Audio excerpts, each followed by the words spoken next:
এই দোয়াটা শিখে নেন, ইনশাআল্লাহ আপনার জীবনের সমস্ত সংকট কেটে যাবে।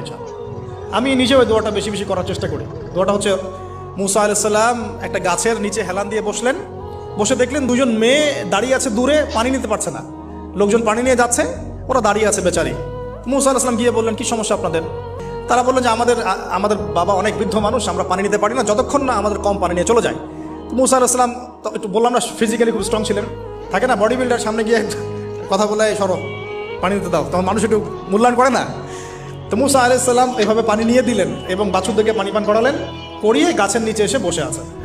বসে বসে তিনি দোয়া করছেন, এই যে দোয়াটা তিনি দোয়া করছেন, রব্বি, একটা নেক কাজ করলেন, নেক কাজ করলেন না, মানুষের উপকার করলেন, নেক কাজ করে এসে গাছের নিচে বসে দোয়া করছেন, আল্লাহ এখানে তো আমার খাবার পানি বাসস্থান কিছুই নাই, আমি কি করব?